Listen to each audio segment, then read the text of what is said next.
Right guys, we are back for another instalment of the Championship Transfer Rumour Roundup. A fair bit to go through in today's video. We got a little bit of managerial talk to go over, some more transfer rumours as well. While the transfer window may be closed in the Championship right now, there's still plenty of rumours going about ahead of next summer, all of which will be discussed in today's video. As always, if you do go to enjoy, make sure to drop a like. But without any further ado, let's jump in. The first bit of news to talk through relates to Blackburn Rovers because they have appointed Valérien Ismaël, this one being confirmed on Tuesday, and Rovers fans, I'd be interested to get your perspective on this hire in the comments down below. Now, Blackburn found themselves in a bit of a unique situation really, with Eustace walking out of the club while they were in a playoff battle to join Derby, who are obviously engulfed in a relegation battle at this point in time. The idea was floated when Eustace had left the club, whether or not Blackburn would just look to appoint a short-term manager until the end of the season with the goal to get them into the top six. While that's obviously going to be the case for Ismaël coming in at Blackburn, they have given him a pretty long-term deal as well. He signed a deal with Blackburn which is valid until the summer of 2028, so regardless of what happens with Blackburn for the remainder of this season, whether or not they make the top six, he's going to be the coach there going into next season as well. Now, I do think Ismaël is a really interesting coach in the Championship. Obviously did his best work while he was with Barnsley back in 2021, really defied the odds to get that side into the top six. Since that point, he's not quite been as successful. His stint at West Brom started out fairly well, but ended on a sour note, and then his time at Watford wasn't exactly anything to really shout about. Once again, that ended on a bit of a sour note with Watford on a really bad run of form towards the end of his tenure there. The sort of football that Ismaël has played as well, from club to club,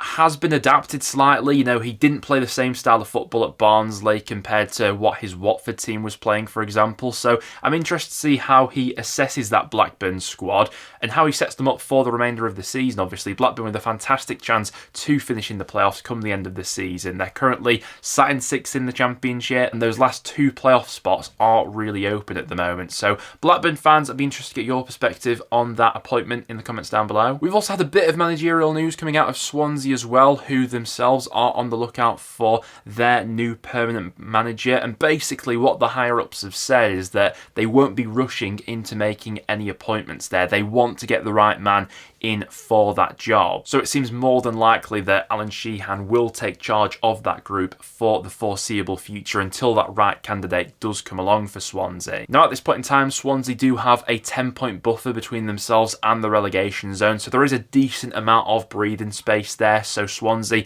probably don't see it as a massive priority to instantly getting a new manager, and especially how they went about dismantling Blackburn last time as well. Of the names that Swansea have been linked with so far, Swans fans, have any taken your fancy? Let me know down below. But there was a bit of the managerial chat. Now let's jump into the transfer rumours. It's no secret that Leeds United did try and sign Cameron Archer in the January transfer window. That deal didn't materialise in the end, but according to reports that have come out over this past week, Leeds will revisit that deal over the summer. Obviously, Leeds at this point of the season do expect to be playing Premier League football next season. They've currently got a 7-point buffer over Burnley, who sit in third in the Championship with 12 games to go. And so the club will already have maybe one eye on what some of their potential summer moves could be. Now, Archer would be an interesting target, especially for the Premier League. He's someone who we've seen smash it at Championship level previously from his loan spells with both Preston North End and Middlesbrough. In the Premier League, he's not quite had that same strike rate, but you can probably put that down to him playing for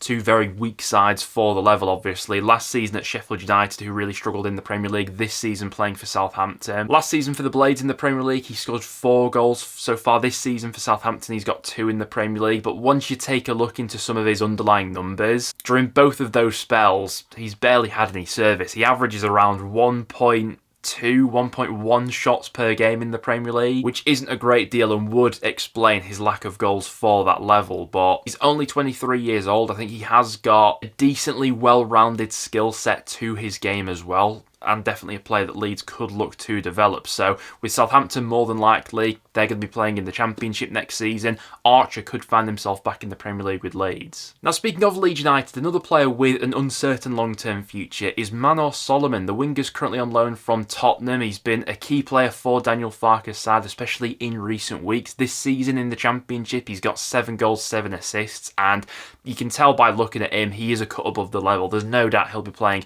Premier League football one way way or another next season. Now, according to Fabrizio Romano, Leeds are absolutely interested in making his loan deal a permanent going into next season. That would obviously require Leeds being promoted to the Premier League, and it's thought that Leeds will make an approach to Tottenham at the end of the season. However, Leeds aren't alone in their interest for the winger, as there have been a few other clubs sniffing around him in recent days as well. Reportedly, Everton are another one of the clubs interested. I've also seen Leicester City and their name floated about in conversations with him as well, albeit it's looking more than likely that Leicester are probably going to be playing Championship football next season. But question for Leeds fans, if you do end up in the Premier League next season, how much would you be willing to splash on a player like Solomon to get him in permanently? And last one on Leeds for the time being, but they're also one of the clubs who are reportedly in the race to sign Kyle Walker-Peters in the summer as well, with the Southampton fullback out of contract at the end of this season. Now, Walker-Peters in the Championship last season was obviously a campaign that I got to see a lot of him. He was an absolute joke, a clear cut above the level. This season, he's obviously been part of a struggling Southampton side who found themselves rooted to the bottom of the Premier League, but with his contract up, there are several other Premier League clubs who are said to be interested as well, with clubs like West Ham and Everton, others that have been prominently linked with the 27-year-old as well. Could a romantic return to Coventry be on the cards for Callum Wilson? Well, according to the latest reports, he will leave Newcastle at the end of this season. His contract with Newcastle is set to expire, although the club do have an option to extend it by a further year. It's been reported that the club won't trigger that option as he's no longer part of Eddie Howe's long-term plans going forward at St James's Park. Now, the 33-year-old has been really hampered by injuries this season. He's only started in one Premier League match. He's made 6 sub appearances but has only played 147 minutes of football, so he's barely featured this season whatsoever. Easy to forget that only a couple of years ago this was someone who scored 18 goals in the Premier League, and even last season, while he didn't feature that much, his strike rate was still really decent. He scored 9 goals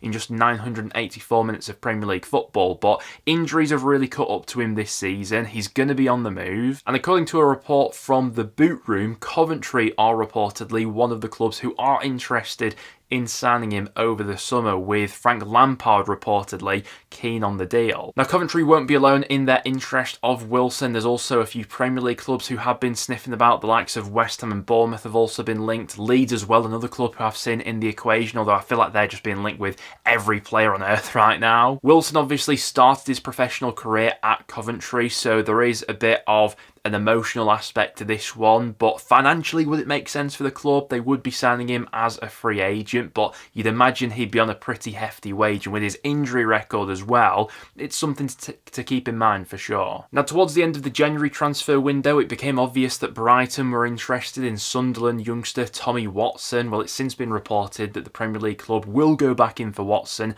over the summer as well. Obviously, this one will be influenced by whether or not Sunderland are promoted to the Premier League, but goes without saying, Brighton obviously have a very good eye for picking up a youngster. It's how they like to do their recruitment. The 18-year-old has obviously made his breakthrough in the Championship for Sunderland this season, but Sunderland fans, how much of a fee would you be demanding for Watson? The future of Sporting winger Marcus Edwards could also be quite an interesting one heading into the summer transfer window. Obviously, he's currently on loan with Burnley, and Burnley do have an obligation to buy the winger if they are promoted to the Premier League, with that obligation to buy being worth around about £10 million.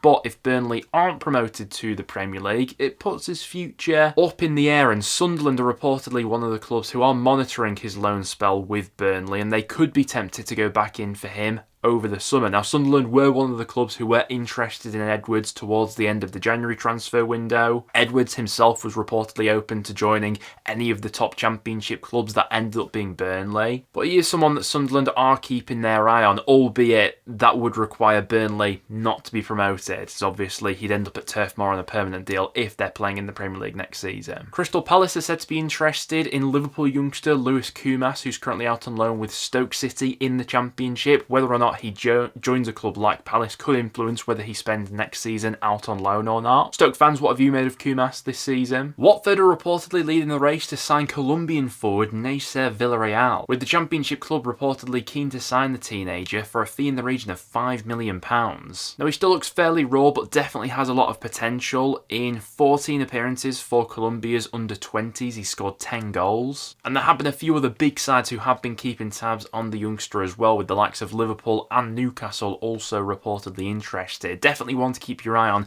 over these coming weeks. But there you guys have it. That will now wrap it up for today's video. Thank you very much for tuning in. As always, if you've seen any other rumours going around the Championship, make sure to get them in the comments down below and we'll give them a mention in the next video. But apart from that, thank you very much for tuning in, guys, and I'll see you all in the next one.